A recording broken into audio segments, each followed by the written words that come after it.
And what we also recommend for our clients is to really get that deep dive is to run a Dutch test. So a Dutch test is a really comprehensive hormonal test, and it actually stands for dried urine test for comprehensive hormones. And it's something that I actually run on myself at least once a year because I like to get the hormonal picture because, every single year of your life being a woman, you're going to be seeing different fluctuations in how your hormones are going, like after pregnancies or losses or going through different stages of life. So getting that alongside your blood panel can really provide so much invaluable insights. And when you get that Dutch test, it's actually going to be breaking down your estrogens by E1, 2, and 3. It's going to be showing, two different forms of your progesterone. Welcome to the Clear Skin Chronicles, the podcast that takes you on a journey to uncover the secrets of achieving glowing, acne-free skin. We believe that knowledge is power, and by understanding the root causes of your acne, we can create a solid foundation for long-lasting clear skin. I'm Katie Stewart, registered holistic nutritionist and founder of the Clear Skin Solution, where we help women just like you get to the root cause of their acne. And I'm Chris Brown, registered holistic nutritionist and program director in the Clear Skin Solution. Through functional testing, we pinpoint where the body system imbalances lie so we can dive deep into your acne clearing journey. We work virtually with clients to clear up their skin from the inside out and have helped thousands of women worldwide regain their confidence.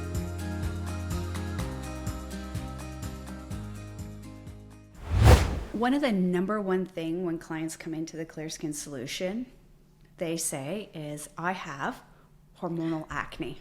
I only have hormonal acne. It Yes. is nothing else. It is only my hormones. Don't you dare tell me that it's not. Yeah, don't. Why? Heaven forbid. Because, if they get an answer and if they can validate that it's hormones, then fantastic. They can get rid of their acne. It gives them hope, is kind of how I look at it, right? And you want to it's also just like the society that we live in right now, right? Like we live in this virtual social media world where hormonal balances are talked about left, right, and center, but also we're advertised hormone balancing supplements left, right, and center. Even big skincare companies and acne skincare companies have their own hormone balancing acne. So they're constantly being fed this confirmation that yes, it is hormonal acne because, oh my gosh, my esthetician said it. Oh my gosh, this skincare company has this balancing and this influencer said this. So if there's one thing that you can take away from this podcast as a whole is let it be your acne is never, ever, ever caused by just one thing. It will never just be caused by only hormones. When you really look underneath that surface, there's going to be a multitude of issues that are going on that need to be addressed because your body doesn't just single out specific systems and specific areas of the body. It works synergistically together to have the body perform optimally, to feel good. So if we're dealing with a hormonal imbalance, absolutely, your acne can have a hormonal component, but it's not going to be the only thing. We have to look at what is also feeding into the hormones, what's helping with their production, their metabolism, how are we excreting excess hormones? Because all of this is going to be really, really important when it comes to that air quote hormonal acne. Absolutely. And a fair connection is what happens, say, normally, it can be younger, but 12, 13, 14, 15 years old. Yeah. What do we start to see? You start to get your period. And then that's where another big connector people have is, they got their period. They're like, whatever's happening in your body, they're like, it's teenage hormones. It's the teenage hormones switching around. And that's another confirmation that, it's got to be hormonal. But it's like, okay, sure, hormones can be having a play in there, but what's going on with their blood sugar? What's going on with their gut dysbiosis? Because I know when I was a teenager, I was not eating well in the slightest. And I started taking the birth control pill at, honestly, probably 14 or 15. I can't remember the exact age.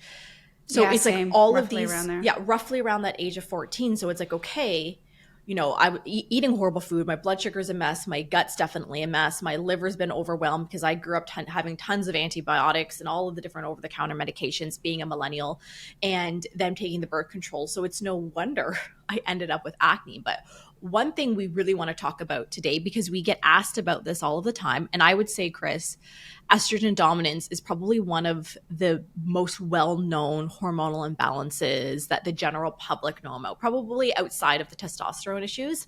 But I would say estrogen dominance is a pretty popular one. Especially 30s plus, for sure. We're going to be looking for that connection. And not saying, oh my goodness, I'm seeing so many young kids with estrogen dominance, right? Tons. Like, we don't even have to go into all the drivers at this point. However, you know how I always love to say stress equals inflammation, inflammation equals signs and symptoms, and those bring about the disease, disorder, and illness. So one little thing as you listen to Katie and I today, I always want you to remember that estrogen and progesterone, because again, like Katie said, nothing is by itself. These hormones, they're primarily produced in the ovaries. So some estrogen is produced from fat cells around the body. Some in the adrenal glands.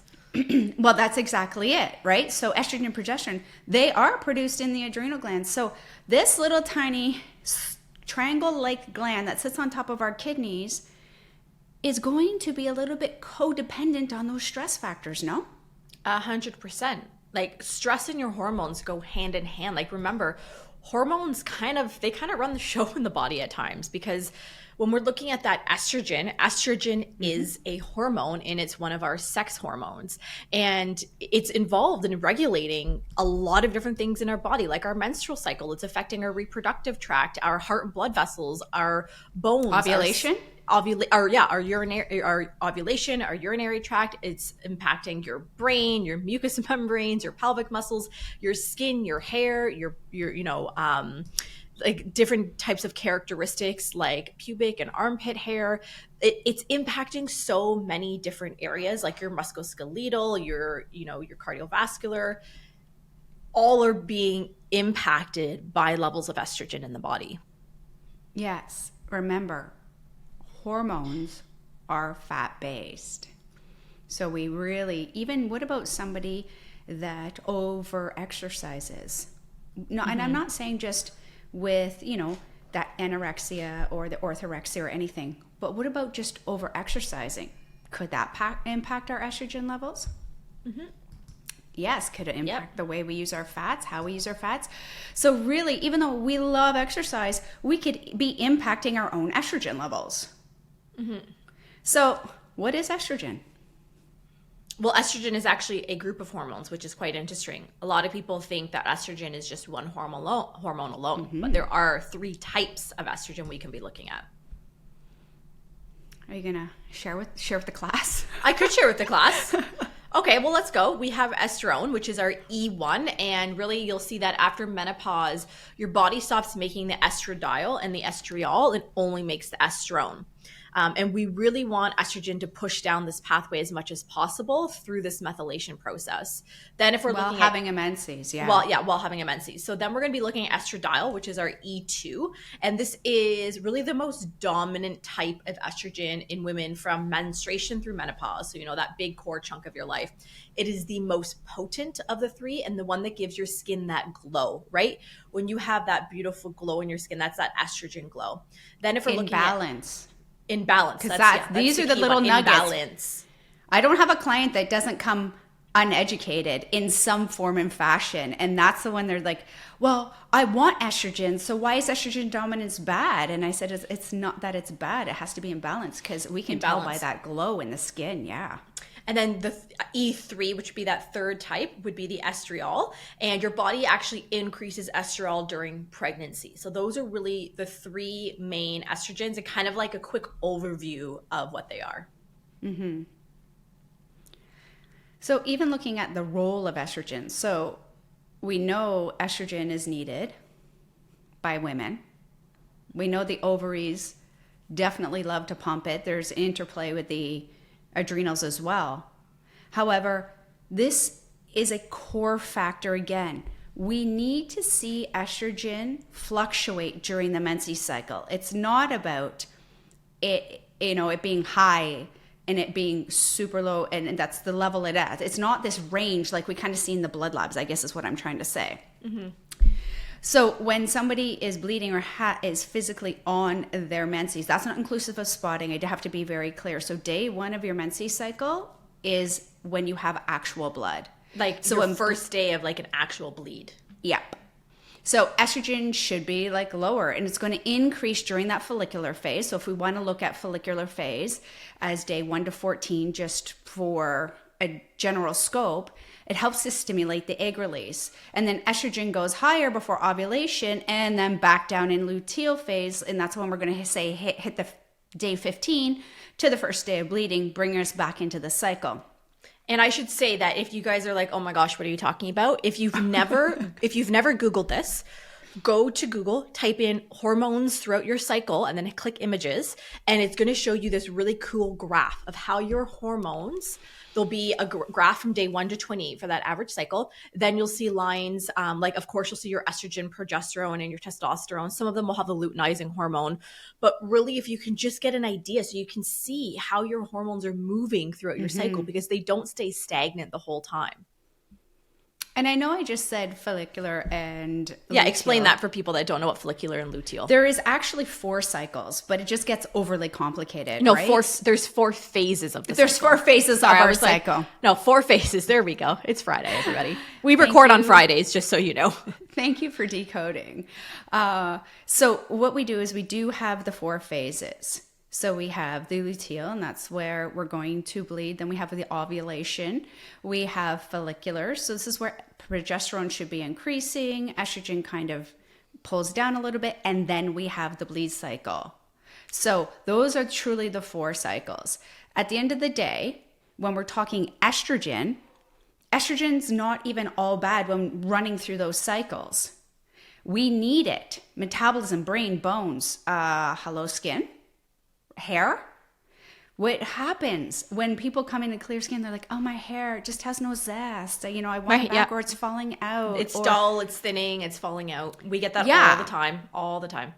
It's not just codependent on estrogen, but please remember, this is why I might circle back to clients and say, well, can we talk about your thyroid a little bit? Because the thyroid's the master gland for sex hormones in the endocrine system.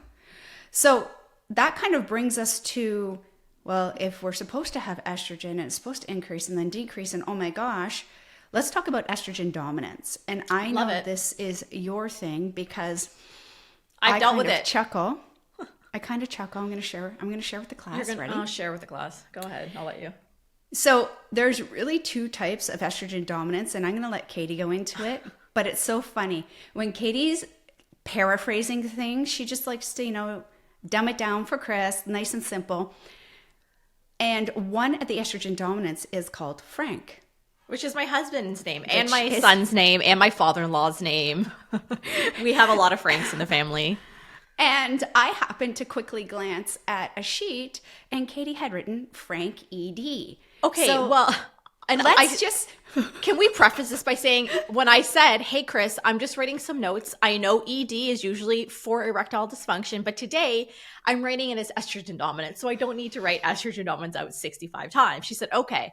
But then of course, I'm in something else in my head, and I just say, okay. And then I glance over, and I'm like, why does Frank have erectile dysfunction, and why are we talking about that? I can't, Katie. Save your TMIs. As I said, Chris, he definitely is the opposite of the erectile dysfunction. So don't worry over there. I know you were stressed, but I was stressed. I was typing my notes. I was going to give him free guidance. I was typing my notes. So there's 2 types of estrogen dominance.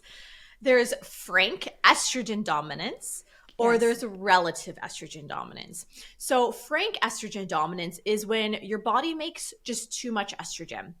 And when the body is just making way too much estrogen, that's going to be, again, shown as that estrogen dominance. The second form of estrogen dominance is a relative estrogen dominance. This is where you have too much estrogen in relation or relative to your progesterone. Now, your estrogen and your progesterone are in this really delicate dance together where they need to stay this really beautiful spot. But if the, the progesterone starts to lower, and even if that estrogen stays in kind of that healthier spot, we can still be seeing symptoms of estrogen dominance because of that low progesterone. So those are really the two different forms of estrogen dominance that you could be dealing with. And I know your next question is, well, how do I know what type of estrogen dominance am I dealing with? Or how do I even know if I have an estrogen dominance? So of course you can be really looking at different types of labs, because that's really the only way you're going to get a true understanding of what is happening within your body. So Chris, do you want to kind of walk through, because I know labs is like, that's where you shine. I will let you handle this part. I will gift you this point. You're so gracious to me. I know. I'm being so nice today. Like, look at you. I know.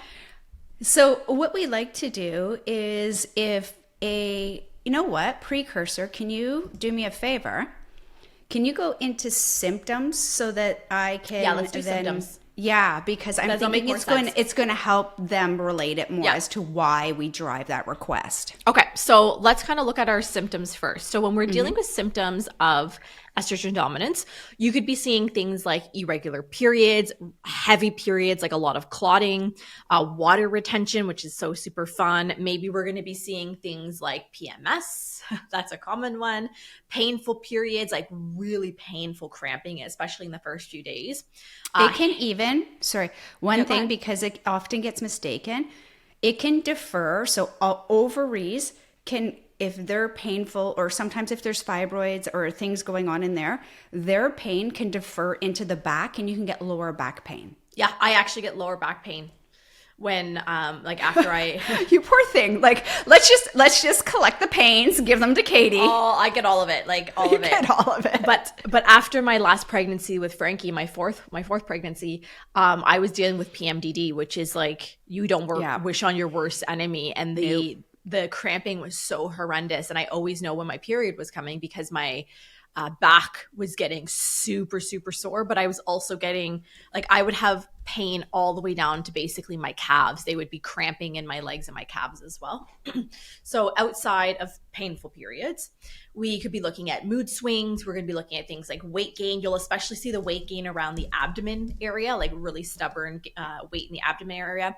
Maybe you're dealing with like fibrocystic breast changes, maybe a breast swelling and tenderness, and even things like headaches and migraines. So maybe you're getting headaches or migraine leading up to your period. These are all of those symptoms that you could be seeing with an estrogen dominance. Fun and exciting to be a female. That's all I heard. Right? Yeah, I know. I keep saying to my husband, Frank, that I'm going to be a man in my next life because they don't have to deal with all of this stuff that we have to deal with. It's just so unfair at times. I am totally not going to be a man in my next life. Really? No, I'm going to be a bird so I can come back and shit on everybody else's head. No? Oh, not a thing? Well, I can see that. Outside of that, maybe I want to be a dog so I can just sleep all day and eat snacks. Like, I want to be a dog in your house would or my house? Yeah. For sure. 100%. Yeah, a dog. That's it. Just here for a good time. Not a long time. All right. So already you've pinned yourself as, man, oh man, I've probably got estrogen dominance, right? You went through the list, you qualify, probably cyclical acne, right? It comes and goes with your menses. You're convinced. A little more cystic as well, like under the skin that you can't pop it. Yeah, and maybe you'll see, like I've, we'll often sometimes see that we can be getting that estrogen-like acne even on like the backs of the shoulders. I used to, when I had acne and I was dealing with a really bad estrogen dominance after coming off the birth control pill, I was getting like deep cystic acne on the tops of my shoulders, my back, my arms, and they were those deep, painful ones that like you can literally feel swell. And I remember times of like, putting my bra on and it like the bra strap's rubbing against it and you're like, just want to be in tears. It hurts so bad. Jeez, bananas. I know. I've had a time, really. Like, I've really had a time. Like, I feel like I just want to come and hug your liver. And I don't even like to touch, but I want to hug your liver. Oh, yeah. The liver, she was an angry one. That's for sure. So going into blood labs then, so often if people are experiencing elevated symptoms, we'll suggest that they go meet with their doctor. And that they get a full and complete hormone panel. Can we pause there? I want you to highlight underline, asterisk, exclamation mark. Pink highlighter? Pink highlighter, obviously. Okay, pink highlighter. Pink highlighter. Full blood lab. Repeat with me. Full blood lab. Okay, go on. Keep going. I need a bouncing ball. Can we have the bouncing ball with it? I know. I I think that's the only one you left out. Well, like when the toddlers are watching the word things on YouTube, and Yeah, it's like follow. McDonald. Yeah. But full blood lab. There we go. All right, continue. So now that you know Katie is committed and convicted towards a full blood lab, Full commitment. full commitment, she's in. The reason why is because it's half of anything or everything. We don't know if it's testosterone interconnections, estrogen, progesterone. What if DHEA is playing a role? What if there's an HPA axis, the thyroid, right? There's congestion in there, how your cortisol is metabolizing. All of these factors are going to play absolutely a role in how your body is able to not only methylate, so bind, but eliminate and detoxify. So if we look at the entire full hormone female panel, first of all, can you please have it done day 19 to 20? If you don't know what your cycle is, or I'll even give you 21, day 21. I'll give you 19 to day 21. However, if you do not know when your cycle is, that's when we want to get into ovulation kits, ensure that we're having it, we could be tracking it. And they're cheap. Like ovulation kits can be pretty cheap. And let's even go cheaper. What about a period tracker? A lot of people don't track their menses cycle. I love a good period tracker. I've been using the Flow app for years, and I love it because then that way, I can track my cycle. And like when you really get in tune with your cycle and how your body operates, it can give you so much valuable information versus just being like, why do I feel like garbage today? Why is my mood outrageous? Really being able to track your cycles. And what I love about Flow is you can go in and you can even put symptoms on the different days that you're experiencing. So you can start tracking how you're feeling from month to month and be looking at those patterns. So for me, when I was dealing with really severe PMDD, I knew that at specific times of my cycle, there was like a 7 to 10 day window where the world had ended. I hated life. I was in a deep, dark depression. But I knew that it was coming up because I tracked my cycle. Which, yeah. Okay. Chris also had it. Well, Chris also had it in her calendar. So did Paige. So did my husband. They're like, "Oh God, it's coming up, everybody. Hang it just on." Syncs over to ours. We're like, "Wait, is that red dot ours?" Oh no, here she comes. She's coming in hot today. Paige, it's your turn. Paige, it's your turn. I use one. It's different than the Flow. It's called P Tracker, but I'm going to want to know why I chose it. Why? Because it had a pink flower on it. Well, Flow has a pink app. I know, and I did. It was the first one that kind of came up. I did it. So what I'm saying is there's lots of different ones. So whatever really floats your boat. But I do know Flow is solid, many clients. And then the P Tracker, the one with the pink flower that I use, in fact, it's just called P Tracker. There's another one. There's Temp Drop. So I actually also have like the Temp Drop armband that you wear that tracks your temperature throughout your cycle. So that can also show, because depending on where you are in your cycle, your temperature actually changes. And that when you can go in and note things as well. So there's tons of different options out there for apps. And even that one is good for people if they're trying to learn the ovulation schedule. Yeah, especially for those that are working or like trying to conceive actively. Yeah, especially with the body temperature, even the thyroid interconnections. But we'll hold it there. But I do know between the ones we use, they seem to be really popular and effective. So we love them. So let's talk about the full hormone panel. Estradiol, right? That's the one. That's what we want most of our estrogen to shunt down. We want to see. So this is the true estrogen we need to see. Progesterone, there is a chemical name in there, but however, this suffices. Now, testosterone. Most doctors say, but you're a girl. Why do I want to check your testosterone? Especially free M binding. So we're not just going after one. We need testosterone because please note that as females, we need testosterone. It helps wound healing. It helps muscle mass. It helps your horny goat phase during your menstrual cycle. You mean your libido is what she was trying to say. No, it sounds better horny goat, but whatever. I hate that word horny. It's just such a, it's like, But that's why I put it with the goat, because have you ever seen those? Like they're constantly like, it's actually horny goat is a word together. Like it's actually I know, a but statement. like when I hear the word horny, it's like, some people don't like the word moist. Like they just hate that word. That's how I feel about horny. So. Okay. Well, if you put moist in context of what we're talking about, I'm out. Yeah, like I'm going to gag. So, okay, moving on. We move on. We digress as usual. I'm just letting everybody know I'm turning a nice shade of my shirt, which is pink right now, for saying that. Yep. Not because I'm embarrassed, because I'm like, ew. 5-ADHT, dihydrotestosterone. This is the mother load.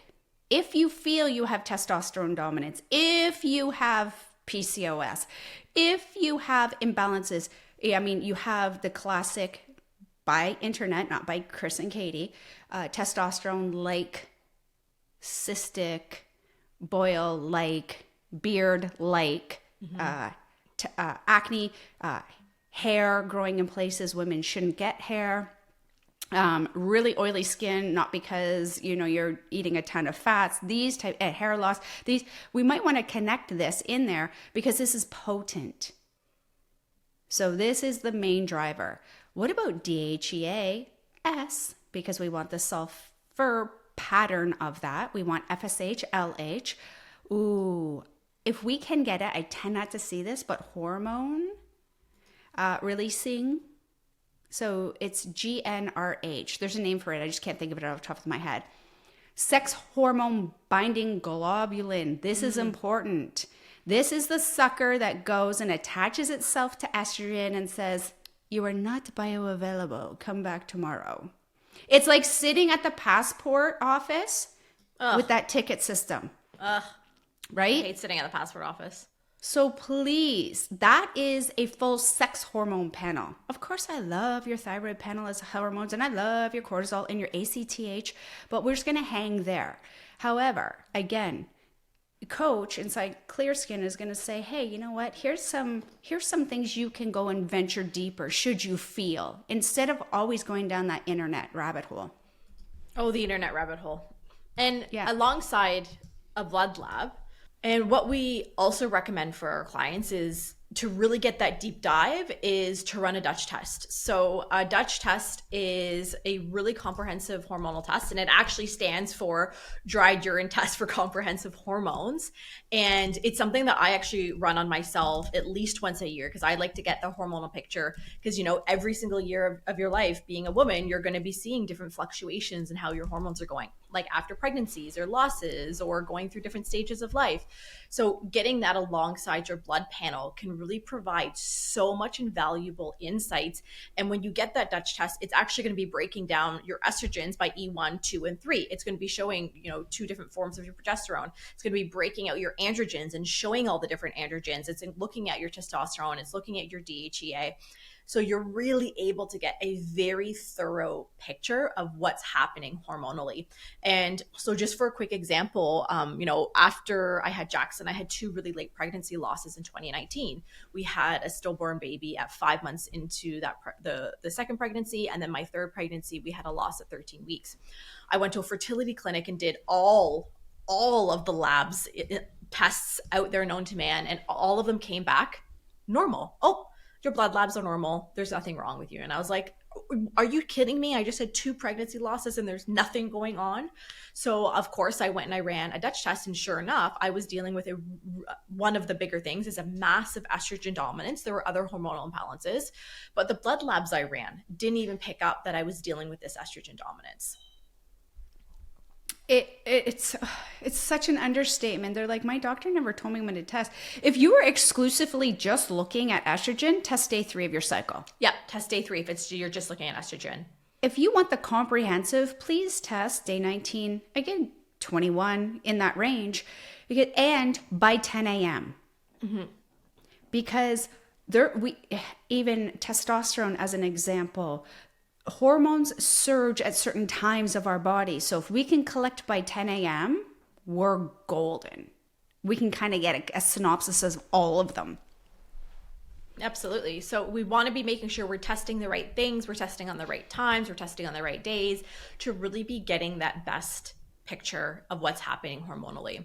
So now that we know what causes, what we look for symptom wise, what's going on, how to test, let's really look at one, how it happens. Of course, we want to be, talking about how it's going to be linking to acne. And then we're going to talk through some steps to start correcting this estrogen dominance. So let's look at how estrogen dominance happens. Well, first and foremost, gut dysbiosis. I cannot get across enough how important it is to look at your gut health when you are dealing with an estrogen dominance.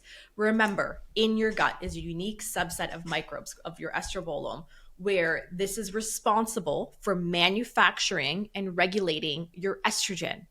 So if your gut is a mess, if you have an imbalance of bacteria in your gut, you've got leaky gut, you've got candida, you've got SIBO, you've got whatever, low stomach acid, whatever it may be, your estrogen will be impacted 100%. And continue on that. If you are dealing with chronic constipation, your estrogen is going to be a mess because your body uses stool to excrete estrogen from the body. So if you are constipated, which means, so let's just lay out a proper bowel movement. In an ideal world, you would be having 1 to 3 bowel movements every single day. It would be one long, smooth, snake-like movement. And in the show notes, we're going to link, we have a blog that shows the Bristol stool chart. You want to be looking at a 3 or 4 on the Bristol stool chart.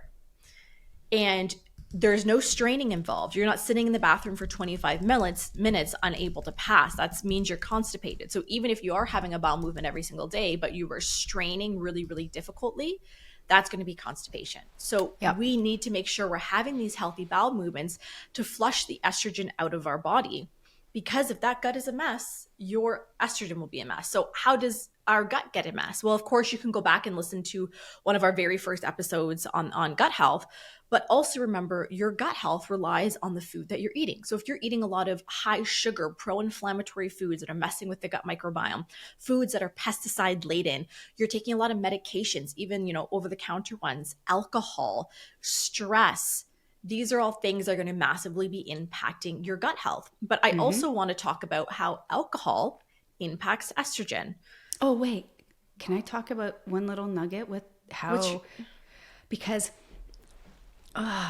okay, I'll let you do it. Just go back. It's just exciting.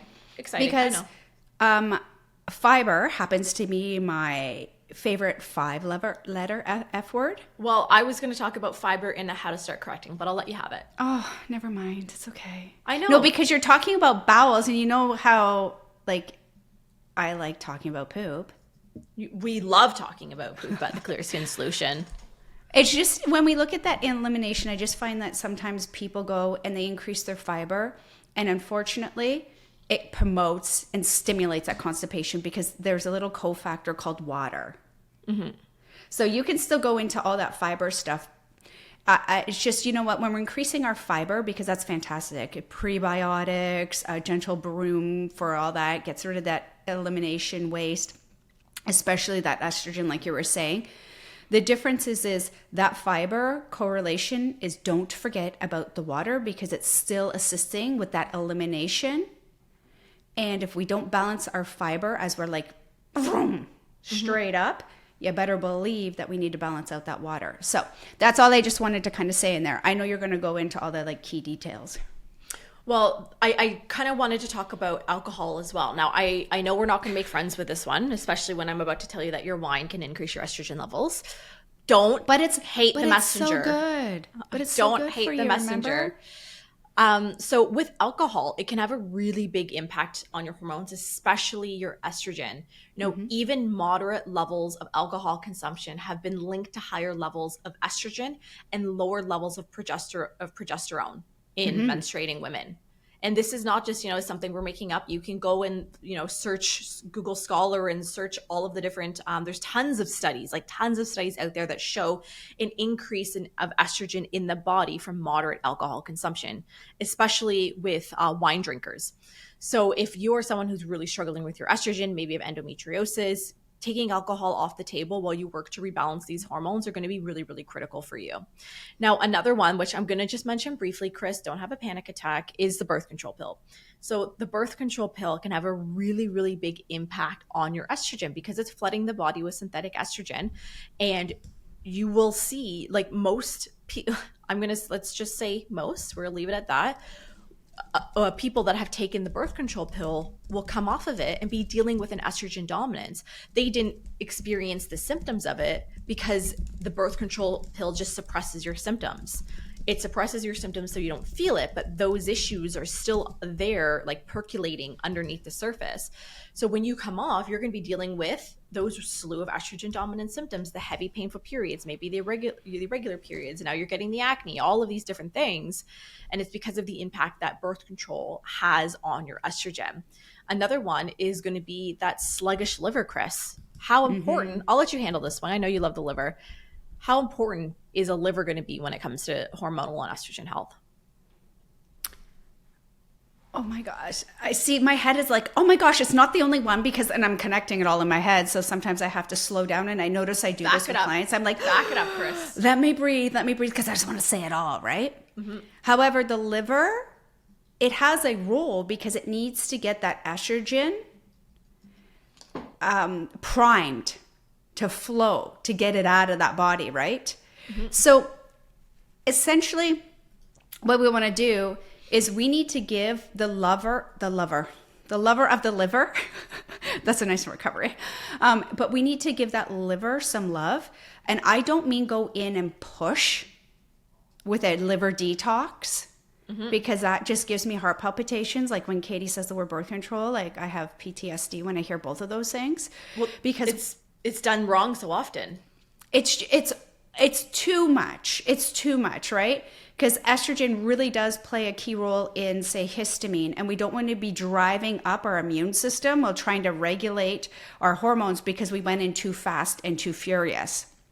So easy, nutritional, savvy-like behavior that we can do to love our liver is we need to get our B foods in. And guess what, acne sufferers? That will include some grains in moderation. And like leafy veggies and stuff. It doesn't mean that we're going to be doing it every single day, multiple times a day with the grains and specific grains, right?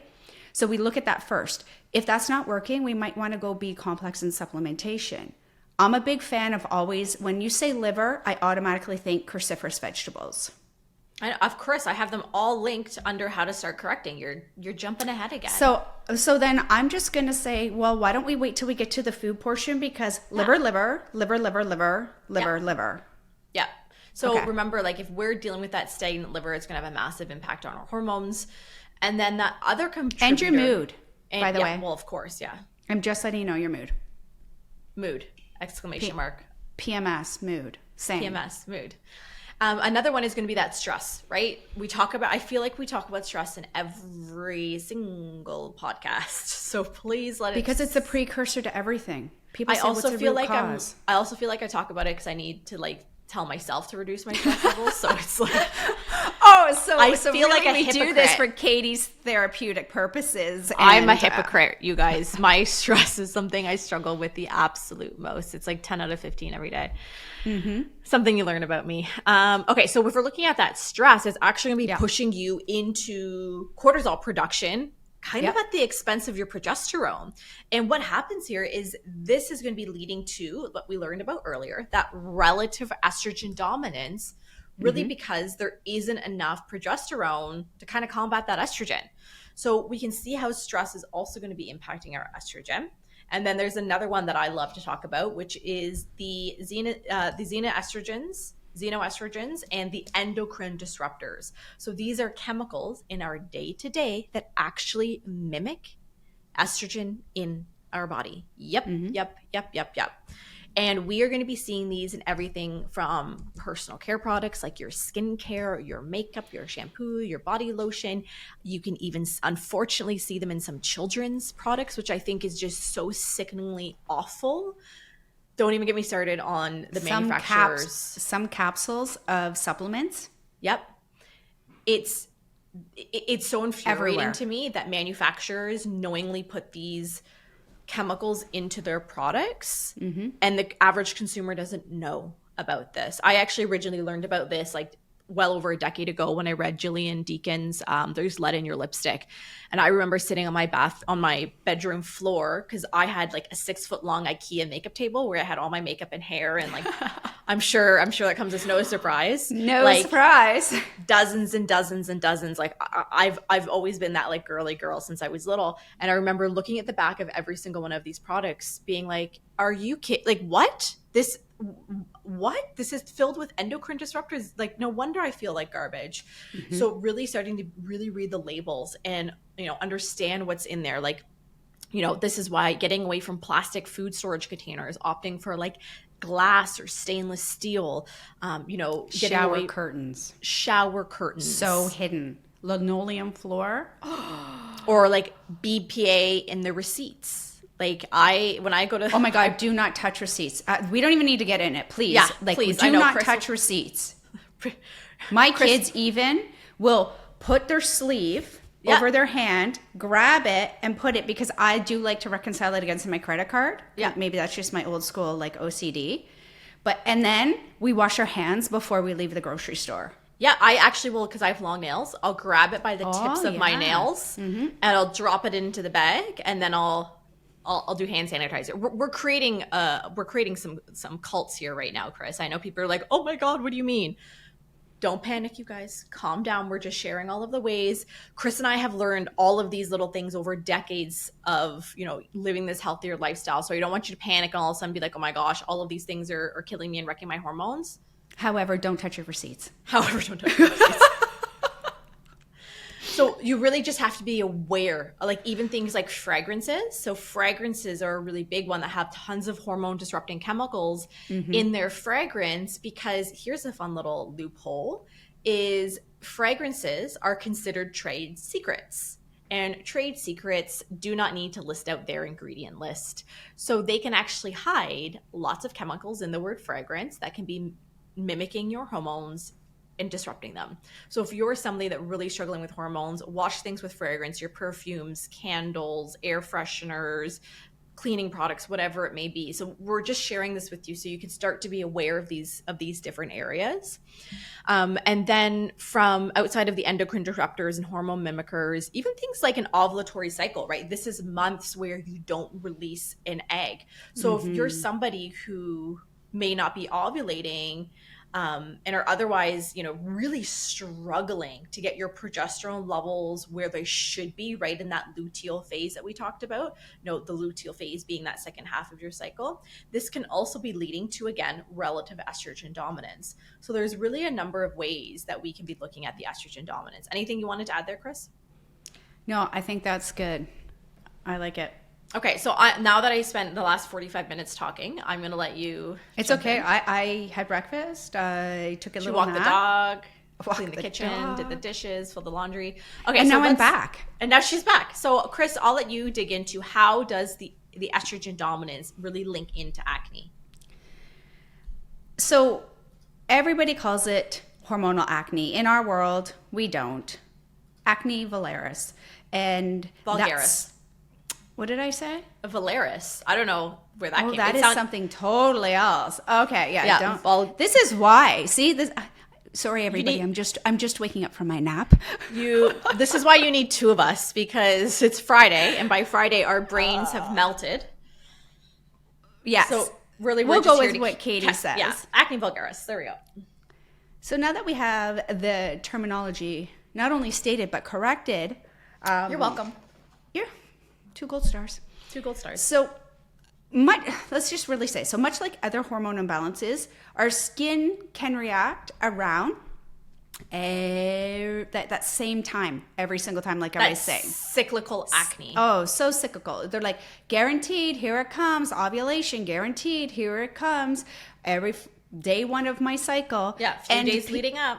Right. And if you suffer from acne, I am telling you, if you might not be monitoring your cycles, but dang, you are monitoring your acne with your cycle. And that's something else you could be putting into your period tracker. So you can see, oh, That's interesting. My acne is actually flaring during this specific day of my cycle every month. What does that mean? Right. And we automatically, it's like, I have testosterone dominance. However, for estrogen, many women can see skin impacts during that first half of our cycle. We talked about that follicular. So again, around the ovulation, when estrogen starts to drive up. Now, there's a correlation between estrogen and testosterone. I won't bore you with the details. I just woke up from my nap. However, when you go between the estrogen and testosterone, just know they can be working in synergy or through aromatase backwards. So I'm not saying it's not testosterone. However, please know estrogen, usually first half of the cycle. Okay? It's not really when we're jamming in what should be our progesterone drives era. It is, because honestly, it's, when I say cyclical, just think about it. It's repetitive. It's this has been since the turn of time, right? And everybody comes, and we just want to equip people with a little bit more knowledge every single week, so that you can go, oh my gosh, I didn't realize there was a connection. Oh my gosh, I don't have to go research that. Or oh my gosh, now I have keywords to go look up so that I can get reliable information, right? And what's interesting with estrogen, right, is it kind of ebbs and flows. Yeah. So throughout your cycle. So for me, when I was dealing with my really bad estrogen dominance, I was getting acne at really two parts of my cycle, right? I was getting it when the estrogen was kind of peaking just around ovulation, and then it dips down, and then it kind of peaks. I wouldn't say it peaks, but it kind of comes right back up just before your period. So for me, I had two areas of my cycle where I was getting that cystic acne from my estrogen. But I was also dealing with a horrible gut dysbiosis and liver imbalances, adrenals, and nervous system. So that was just one component of what was impacting my skin. Absolutely. So then tell me, now we have all the information. What do we do to correct it? Well, let's start from the top there, Chris Brown. So when we're looking at really correcting our estrogen dominance, the first things we need to be looking at before you're jumping to those hormone balancing supplements and doing all of those things is we need to be looking at your nutrition. Are you getting nutrient dense foods in your day that are supporting your liver health, that are supporting your gut health, and are rich in fiber? Because fiber, I'm not going to go into fiber. I know you want to have that one. So when we're looking at nutrition, right, we really want to be focusing on foods like broccoli sprouts, because those cruciferous vegetables are really, really supportive of your liver and really going to be loving up proper estrogen balancing. So things like your broccoli, your cabbage, your kale. Hold on with your broccoli, because we got a little nugget here. I know you're going back to it. Broccoli sprouts. I'm going to let you handle the foods because I know you're No. at the bit. I just want to jump in because you're doing great. Thanks. So broccoli sprouts, they are in the line of sulforaphane. And what I love about broccoli sprouts, and our listeners who are like, I don't know if I have testosterone, I don't know if I have estrogen dominance, I don't really know, but it just sounds like all my acne is hormone related. This doesn't tend to stimulate, like overdrive. Brussels sprouts don't tend to stimulate or overdrive. Broccoli sprouts. You just said Brussels sprouts. Oh, I'm told. Good thing I'm here today, everybody. Good thing I'm here today. I don't know what to do today. I'm like over it. Like in my head, everything works. However, cabbage is cabbage, Brussels sprouts. It's in that line. It's in the cruciferous vegetables. I know where your brain was. But I'm just going more into that brassica right now, that broccoli and the Brussels sprouts, because that sulforaphane, it doesn't go and drive some hormones like some other foods can, such as flaxseed. It's a little bit controversial, right, when people come to us. So this is what we want to do. If you really don't know, start with the broccoli sprouts and the broccoli and, eat that. And if you have a thyroid like I do, please, it's going to take a truckload in order to really go in and alter that thyroid. So let's not worry about that. So that sulforaphane is beautiful, and it's a nice little gentle good morning, liver, right? So bringing it back to the liver instead of like that alarm going, that we so graciously love every morning. So love yourself some broccoli, love yourself some broccoli sprouts. Let's not worry about the hormone implications because it's very, very gentle because of the sulforaphane pathways. And if you're wondering, WTF, where do I get broccoli sprouts? You can find them in the fresh food section of grocery stores. They'll actually generally be around like the lettuce section. I find in my grocery stores, they're at the top. You'll see these tiny little like microgreens and micro broccoli, and then there will usually be broccoli sprouts there. Or if you have access to a health food store, like you will 100% find broccoli sprouts. So just look in where the lettuce and the herbs are is where you'll generally find broccoli sprouts, and they'll be in a small container. We just want to get them in and put them in salads and around. Yeah, throw them in salads. They look cool. Like they're pretty. They're really pretty. Yeah, I love mixing sprouts into my salads because they're so beautiful, and you're like, oh my gosh, that looks so pretty. I just want to eat it. So, and have you seen Katie's blog? I do know how much she does love pretty. I love a pretty meal, right? Love a pretty meal. I love it. Well, it helps stimulate our digestive enzymes. So I'm in with you. You're in. Unify it. I'm in.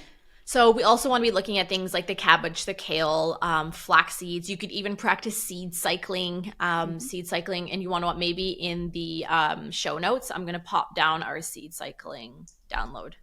Hold on. Now, the other thing with flax seeds, if you have a endometriosis or you have a diagnosis from your doctor that says, I totally have estrogen dominance, then what may be a nice start instead of the flax seeds is the flax oil, because it doesn't have the same similar like lignans, like certain things that can bind, right? So try that.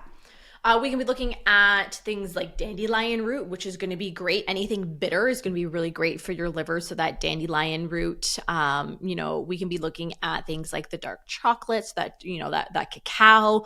Maybe we're looking at some more liver loving foods like beets or avocados or garlic, all extra virgin olive oil, maybe some burdock root, jicama. I love some jicama. I love fresh jicama. Oh.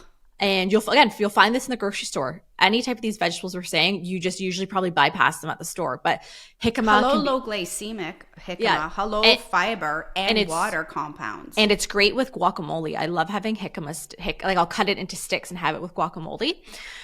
Even things like carrots, doing like a raw carrot in a salad is really, really great for your hormones. Shiitake mushrooms, and then especially your proteins, right? You want to be getting your proteins in there because they're going to be like, you need those amino acids, those building blocks to help with the hormone production as well. So I would say remember, it's about what you can tolerate. If they don't resonate with you, skip it. You're scared about the thyroid, I'm letting you know, don't be scared. Mix it. And unless you're having a 5-ton truck dump out a gazillion pounds of kale or Brussels sprouts, we're not going to worry about it. Essentially, variety and rotation is the best way to keep the body not only nutritionally balanced, however, we're going to give that liver some love. We're going to give the gut some love. We're going to give the body systems that get out of whack extra love. Who doesn't love that? Yeah, like adding in some bone broth if, you tolerate it and don't have a histamine intolerance. Bone broth can be really lovely. So really just think about those gut-loving foods, liver-loving foods. And again, remember, head over to the Katie Stewart Wellness blog, type in gut foods, type in liver foods. There's tons. Like I have lists and lists for days. And then included in that nutrition, 2 things we really want to be focusing on, Chris, I'll let you do this, is water and fiber. Tell them why. Well, it goes back to obviously balancing them, like I said before, but without the water, we cannot physically remove toxins well. It helps purify. So the kidneys, they filter the water, so it helps purify even our blood. If we have acne, somewhere down the lines, we don't have great stellar blood. Fair? Everyone's going to go and say, can I have a CBC and a differential? Because Chris just said I have toxic blood. No, I didn't. Maybe sort of, kind of, but no, I didn't. No, she didn't. You know the name of her book's going to be Dirty Blood. Oh my God, I love it. I know. We talked about this in a previous episode. This is going to be your book name. No, but I still love it. And usually I don't love it the next time it comes up, but we got to trademark it for you. I don't want to write a book. It's like so much work. Okay, you write the books. I'll write the book. Can I just do a chapter? Yeah, you can write a chapter. Dog food, cat food, and dirty blood. Okay, we can do that. Dirty blood. You can have everybody. You heard it. She's just signed. You just signed in blood right there. I did. Just sign in blood. So when we come to the fibers, get the fiber in. At the very least, we want to start with 25 grams of fiber at minimum. And Yep. That is our base. Bam. And you're like, how do you know that? That again is an easy, if you're going to put your resources, that's where the internet search is going to go in to say, how do I know I'm getting 25 grams? You could you could easily just download like one of those fitness trackers like MyFitnessPal or whatever. Absolutely. And just pop in what you're eating. I don't want you to look at the calories because calories, the way we use calories in our current society is totally askew. So please don't watch the calories. I solely want you to be looking at your fiber intake and seeing how much, like use it for a few days. Be like, oh, I'm actually only getting like 15 grams of fiber in the day. I kind of need to boost that up. Very, very common. Right? So this is what we see as nutritional deficiency first. So 25. And then you're going to take the next 3, 4, 5, 6 weeks.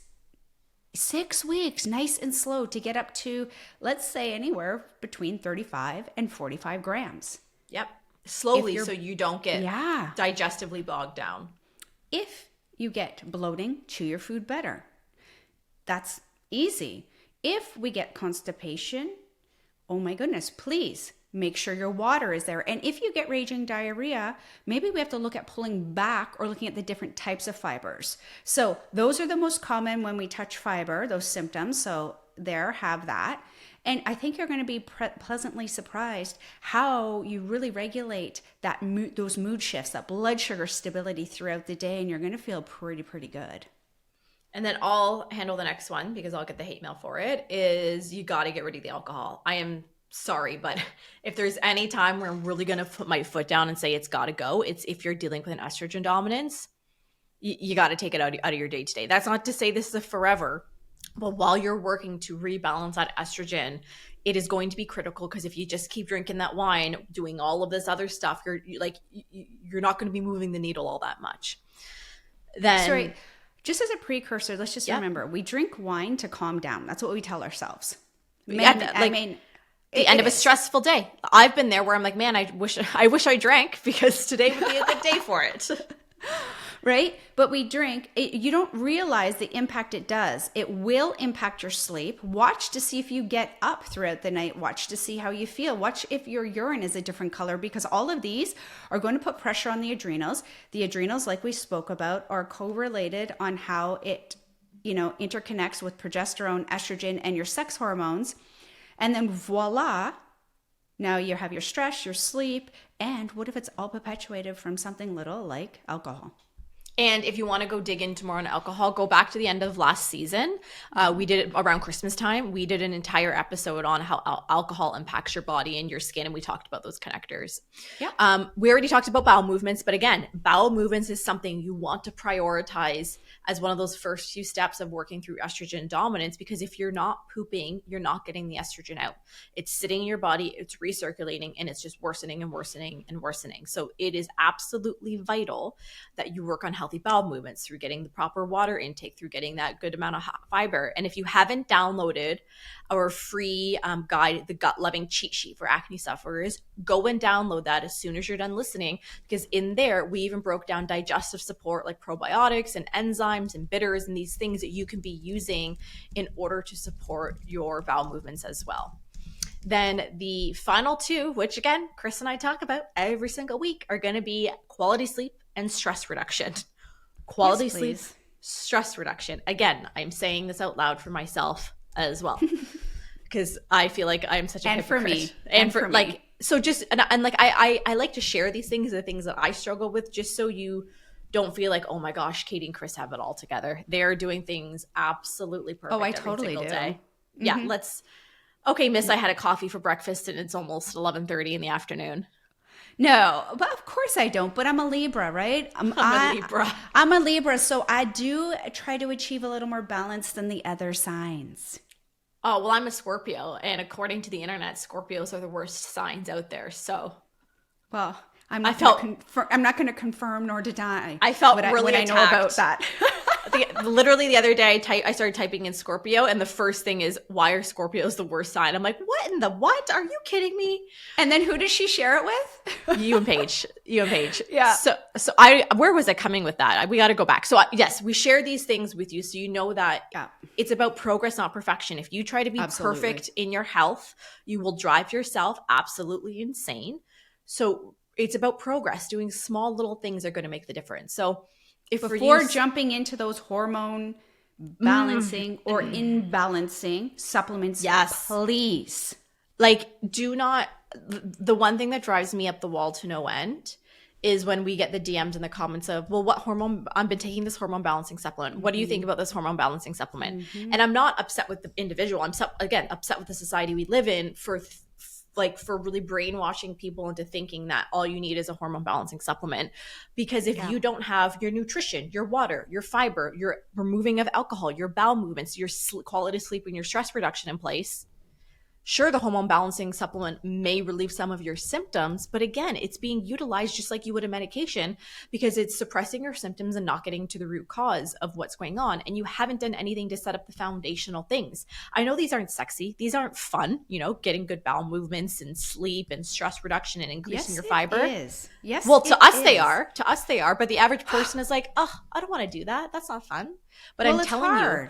Because you haven't been trained. So forgive yourself. Small drop it, like Katie's saying, and get yourself some good, loving fiber, some sleep, reduce some of them. Start with one thing. Do it for a week. One thing. Do it for a week. Even a month. If you're like, oh my gosh, this is a lot of things. Yeah. Take one of the things we talked about. I don't care. Well, actually, I would probably like it to be the bowel movements in the water if I had a choice. Oh, I'm right there with you. That. I would pick water, bowel movements, fiber, and then work on that. And then once you feel comfortable, you're like, okay, I've got this. I can do this. Now I'm going to add in a stress reduction piece. It doesn't have to be all or nothing. If you are somebody like me who is a 0 to 100, I got to do all or nothing. I will be there as your. I can confirm. Can confirm. I will be there as your support group, your support person to say, no, back it up. Back it up one thing at a time. Many small steps make for one massive leap. Yep. And think about that stress connection. We can't drive up the stress while trying to work on the hormones. Exactly. So go head to Google, type in sleep hygiene. I think we even might have a sleep blog under our Ayurvedic. We have so many things in the show notes for you guys. It's crazy. So I'll add Today's the day. Today's the day for the giveaways. We got tons of juicy things for you guys. And then stress reduction. So have we done it? We've done an episode on stress somewhere in there. I don't know. We talk about it every single day. We got a blog. Let's put it, Chris, add it to the show notes. We need it on the stress. I just feel like, we got to give it. Just add it. It's like we would be here for 6 hours. Okay. So when it comes, again, a quick overview on stress reduction, you need to find a practice that works for you because what works for me, what works for Chris may not resonate with you. And you got to do a stress reduction practice for you.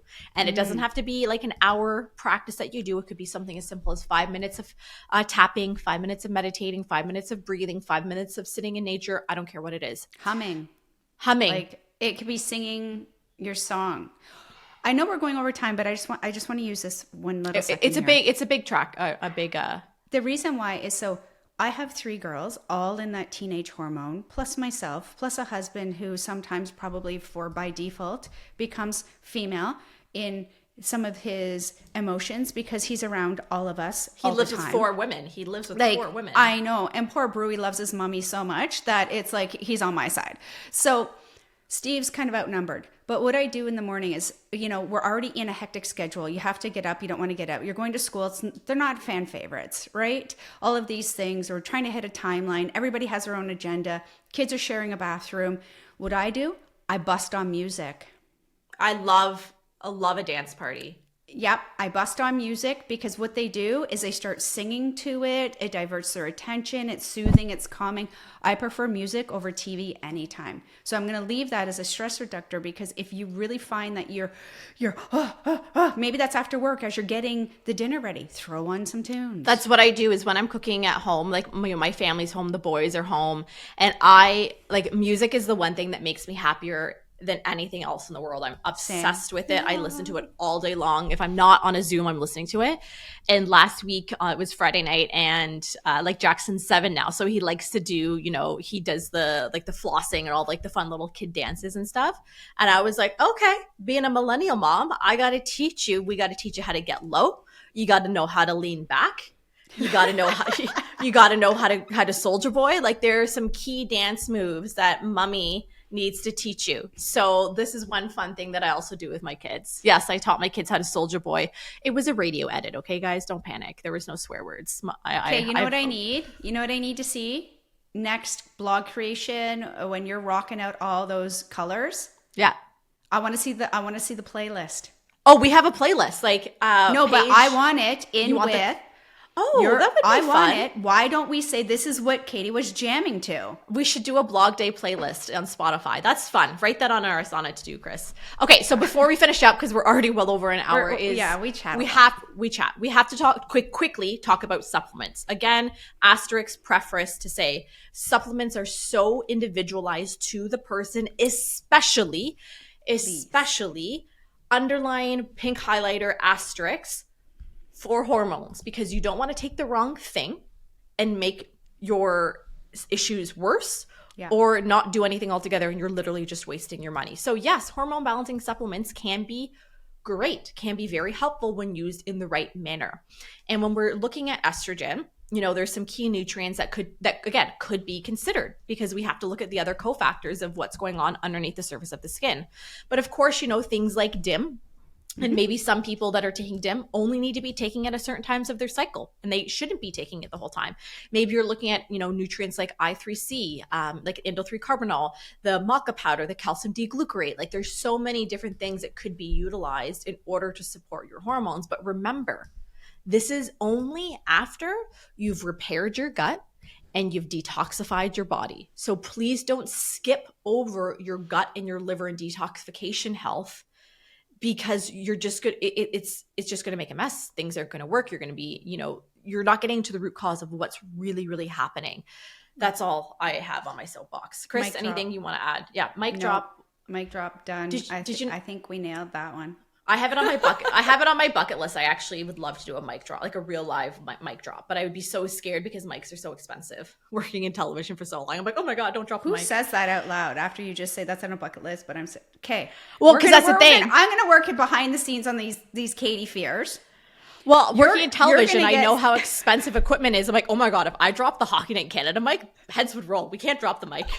Okay, don't drop the mic. We'll get you. We're going to go to the dollar store. We're going to get that lead and mercury filled plastic. Chris. So that with gloves, so that you can just look like you're like banishing those heavy metals. All right. Well, we got to end this because we got to stop. This has been it. This has been it. All right, everybody. Next week, coming up on the Clear Skin Chronicles, we're going to be looking at how to take a holistic approach to clearing perioral dermatitis. We'll see you then. Thanks for hanging out with us this week on the Clear Skin Chronicles. We'll see you next Wednesday with a brand new episode. Remember to subscribe to the show and drop us a review. Sending glowing vibes your way, Katie and Chris.